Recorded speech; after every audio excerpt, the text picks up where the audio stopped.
안녕하세요. 교육의 진심인 아빠 원어드림입니다. 이번 영상에서는 제가 20년간 이제 많은 해외 리턴이라고 합니다. 한국에서 이제 조기 유학하고 돌아온 친구들, 그렇게 수업하면서, 그리고 또 현지에서 캐나다나 이곳 말레이시아 제가 생활하면서 느낀 한번 조기 유학한 학생들이 영어에 대해서 제가 좀 아쉬운 면이 있거든요. 그래서 그런 거를 좀 이야기해 보려고 합니다.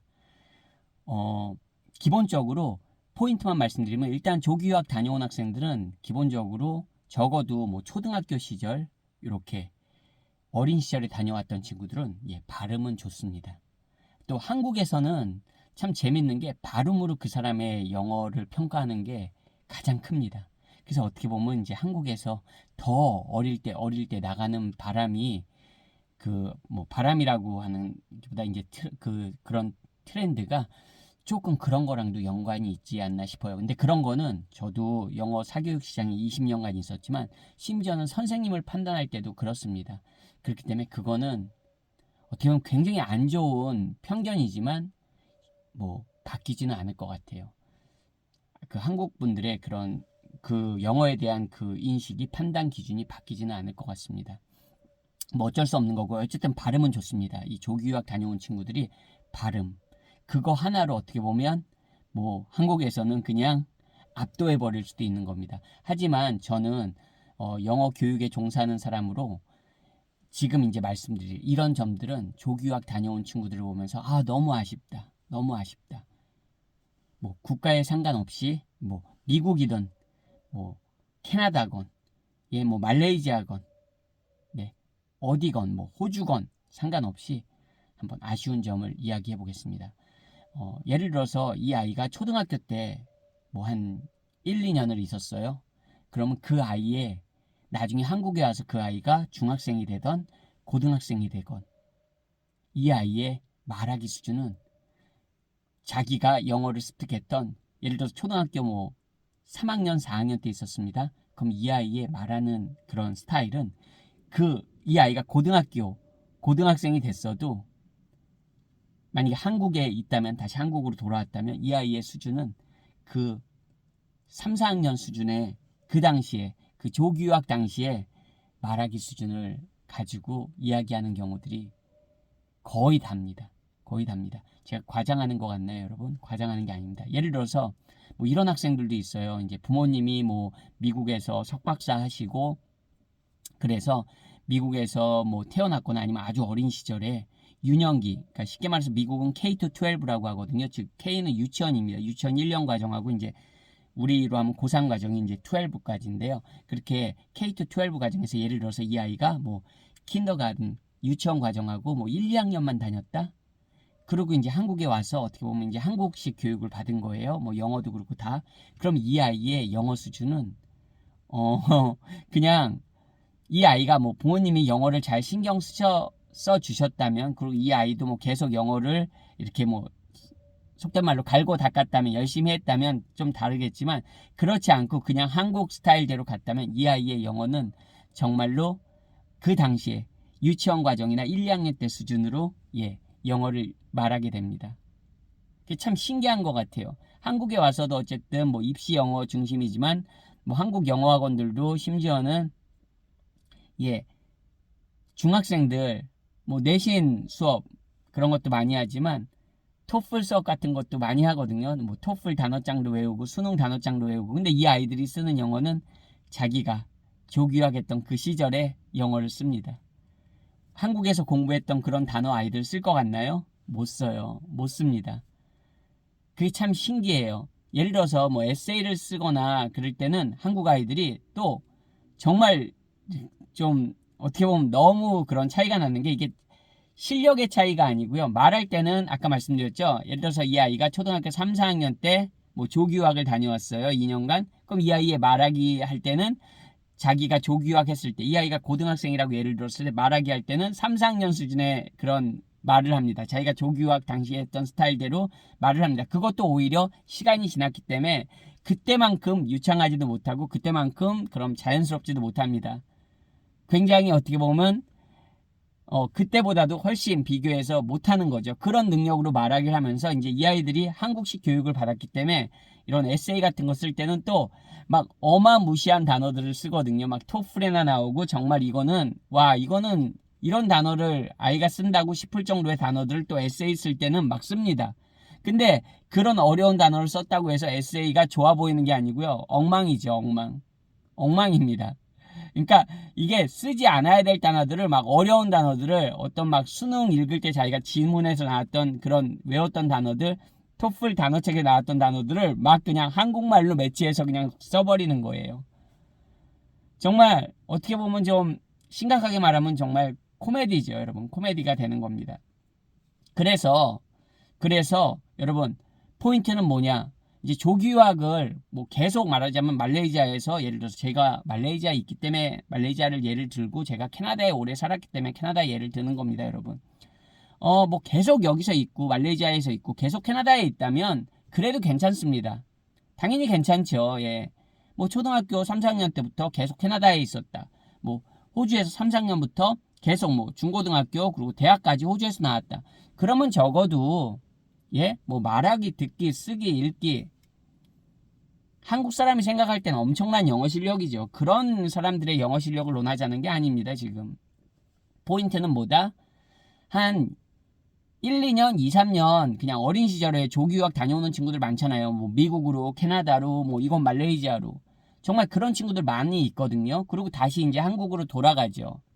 뭐 개인적인 사정에 의해서 한국으로 돌아가는 친구들은 많습니다. 그런 친구들을 지금 이야기하고 있는 거예요. 그런 친구들 같은 경우엔 정말 한국으로 가서도 뭐 다시 뭐 과외를 하고 학원을 다니고 그렇게 하라는 말이 아닙니다. 그냥 자기가 조기유학으로 그 얻었던 여러 가지 영어적으로 있어서 그런 긍정적인 부분들이 있잖아요. 솔직히 2, 3년 있었으면 아이들은 뭐 친구들하고 그냥 이렇게 우리 말하는 그냥 일상적인 대화를 할 때는 굉장히 말도 유창하고 뭐 문법적으로 맞고 틀리다 이런 걸 말하는 게 아니에요. 굉장히 편하게 영어를 하거든요, 아이들이. 좀 당연히 일상 속에서 아이들이 어떤 어려운 단어를 이용하겠습니까? 일상 속에서 이용하는 자기 또래의 그런 어휘들을 사용해서 굉장히 편하게 표현을 한다고요. 이런 아이들이 한국에 왔을 때 어떻게 해주셔야 되냐, 부모님들 어렵지 않습니다. 그 아이가 그 당시에 읽었던 책들, 또래들 책들 있잖아요. 당연히 학년이 높아지면서 예를 들어서 5학년 때 한국에 왔다. 그러면 4학년 때까지 거기서 현지에서 영어 책들을 읽었을 거 아니에요. 또래들이 읽는 영어책, 4학년이 읽는 책. 5학년으로 한국에서 왔다면 한국에서도 5학년 그쪽 또래들이 읽는 책들 읽어주면 되는 겁니다. 그리고 그쪽 또래들이 보는 방송들 있잖아요. 자연스럽게 계속 봐주면 되는 겁니다. 요즘은 인터넷도 있고, 그리고 뭐 유튜브도 있고, 많은 스트리밍 서비스도 있고, 얼마든지 아이가 그 또래에 맞는 영어 방송들 계속 한국으로 와도 책도 읽을 수 있고 방송들도 볼 수 있거든요. 그것만 해주셔도 아이가 정말 달라져요. 아이가 달라진다는 게 아니라 아이의 영어가 정말 달라집니다, 여러분. 그렇게 하세요. 그거는 돈이 드는 방법이 아니잖아요. 그렇지 않습니까? 근데 부모님들 오자마자 뭐 하십니까? 한국 입시 따라가시려고 다시 한국 학원에 막 보내신다고요. 그러면 아까 제가 처음에 말씀드린 아이들의 영어 실력이 그렇게 되는 겁니다. 어떻게 포인트를 잡으셨습니까, 여러분? 즉, 내가 3, 4학년까지 영어권 국가 혹은 말레이시아에서 조기유학 하다가 5학년 때 한국에 왔다. 근데 딱 두 가지입니다. 좀 극단적으로. 하나는 뭡니까? 아이가 5학년 때 왔으니까 5학년 때 계속 읽어야 될 영어책들 계속 읽어주고 아이가 봤던 프로그램 중에 자꾸만 계속 이어서 영어 방송들 꾸준하게 봅니다. 하루에 뭐 1시간, 2시간씩 꾸준히 접하게 해줘요. 책도 읽고 방송도 보고. 그거 관리만 부모님이 해주시면 돼요. 그거 관리만 부모님이 해주시면 된다고요. 그러면 아이가 그래도 한국의 입시 교육을 계속 받더라도 뭡니까? 영어가 괜찮습니다. 적어도 한국에선 쟤 조기유학 갔다 왔고 영어 정말 잘하는구나. 근데 이게 안 되고 만약에 그런 아이들이 나중에 또 이제 뭡니까? 한국 입시에서 만족할 만한 성과를 못 거둘 경우에 다시 또 해외로 나올 수 있는 힘이 있는 거예요. 그런 아이들이. 근데 반면에 아까 처음에 말씀드린 대로 그냥 조기유학 갔다 오고 다시 한국의 입시에 뛰어드느라고 그래 영어는 좀 됐으니까 영어에 뭐 좀 2, 3년 있었으니까 좀 하더라. 그러니까 이제 한국에서 못 채운 그동안 공백으로 있었던 다른 거 이제 캐치업하느라고 그냥 계속 그거에 입시에 따라가잖아요. 그 아이들은 아까 처음에 말씀드린 대로 뭡니까? 예, 나중에 이제 고등학교 돼서도 3, 4학년 수준에 그거보다 오히려 더 못한 그런 표현 능력으로 이야기를 하고요. 그리고 그동안 한국 입시에만 계속 맞춰서 달려왔기 때문에 나중에 다시 해외로 눈을 돌릴 때 그 조기 유학 때 가져갔던 그 영어의 능력조차도 거의 다 잃게 돼서 다시 또 어떻게 보면 좀 심한 말로 하면 맨 땅에서 시작하는 그런 경험을 해야 됩니다, 여러분. 여러분, 부모님이 아시고 부모님이 길라잡이가 돼주셔야 되는 겁니다. 예, 무조건 뭐 그냥 어떻게 되겠지. 다녀왔으니까 애가 되겠지. 그냥 뭐 한국에서도 학원 다니니까 되겠지. 여러분, 되지 않습니다. 정말 20년 차 또 해외 리턴이들 오래 수업한 사람이 이야기하는 거니까요. 한번 어떻게 보면 되게 어려운 게 아닙니다. 되게 어려운 게 아니에요. 말 그대로 관리해 주는 겁니다. 내 아이 내가 관리 못 해줍니까? 그거? 영어책 읽는 거, 영어 방송 보는 거 그거 관리 안 됩니까? 물론 한국에 계신 부모님들 아유 선생님 그게 어떻게 되나요? 내 아이 영어책 읽으라고 그러고 방송 보라고 그래도 안 봐요. 안 봅니다. 말을 안 들어요. 답답하시죠? 근데 저는 지금 어떤 얘기를 하고 있습니까? 조교학 다녀와서 바로 그런 아이들은 하거든요. 왜냐면 2, 3년간 적어도 1, 2년간 2, 3년간 맨날 영어로 수업하고 영어로 방송 보고 영어로 책 읽었잖아요. 그런 아이들은 한국에 들어와서도 계속 그걸 이어주면 한다는 겁니다. 그래서 습관을 잘 만들어야 되는 겁니다. 그래서 습관을. 나중에 그게 1년, 2년 그냥 지났다가 갑자기 조교학 다녀온 지 벌써 5학년 때 복귀해서 5, 6학년 됐습니다. 중학교 갔습니다. 중학교 갔는데 그때부터 아이한테 책 읽으라고 합니다. 그때부터 아이한테 영어 방송 보라고 합니다. 그동안 안 봤잖아요. 벌써 나의 몸에 익혔던 습관이 다 없어졌잖아요. 그러니까 어려운 거예요, 여러분. 그러니까 어려운 겁니다. 그러니까 뭡니까? 항상 좋은 습관을 만들 때 그거를 계속 이어가는 그 힘이 정말 중요한 겁니다. 특히 공부에서도 그렇고요. 영어에서도 그렇습니다. 어떤 좋은 습관을 만드는 거는 굉장히 어렵습니다. 한국에서도 어렵고 해외에서도 어렵습니다.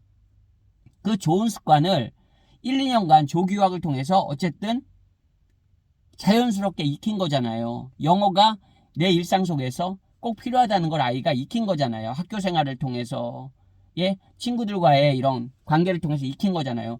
그거를 절대 낭비하면 안 되는 겁니다, 여러분. 얼마나 큰 비용과 그 시간을 투자해서 그거를 얻어낸 겁니까? 조교유학이 말 그대로 아이가 막 조교유학 가서 영어를 열심히 노력해서 어린아이들은 얻는 건 아니잖아요, 솔직히. 하지만 부모님이 경제적으로 많은 투자를 하시는 거잖아요. 그렇지 않습니까? 그러면 그거를 가장 극대화해서 가져갈 수 있는 게 좋은 거 아닙니까? 여러분, 어떻게 생각하시나요? 이거는 다른 게 아닙니다. 진짜 부모님의 노력입니다. 제가 늘 말씀드리죠. 영어를 잘하는 친구들 뒤에는 그런 관심을 가지는 부모님들이 계십니다. 제가 관심을 가지라는 게 다른 어떤 과도한 지나치게 저는 그런 지나친 관심을 많이 알고 있거든요. 그런 거는 별로 도움이 안 돼요. 제가 지나친 관심이 어떻다는 거는 혹시 나중에 기회가 되면 한번 또 다른 영상에서 이야기를 해보도록 하겠습니다. 저는 지금 그런 지나친 과도한 뭔가 불필요한 관심을 아이 자녀에 대한 교육에 대한 관심을 얘기하는 게 아닙니다. 뭡니까? 딱 두 개.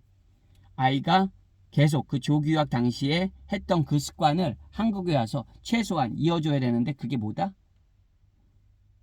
계속해서 그 나이에 맞는 책 읽기와 즐겁게 볼 수 있는 방송들. 꼬마들이 뭐 보겠습니까? 재미난 TV쇼들 보지 않겠습니까? 그거 계속 보다 보면 나이에 맞게 보다 보면 학년에 맞게 보다 보면 그 아이는 나중에도 영어가 참 괜찮습니다. 우리말로 반듯합니다. 여러분의 자녀는 어떻길 바라시나요? 답은 하나겠죠. 그러면 실천하시면 됩니다. 오늘도 영상 시청해 주셔서 감사드리고요. 저는 또 다음번 영상에서 인사드리겠습니다. 안녕히 계세요.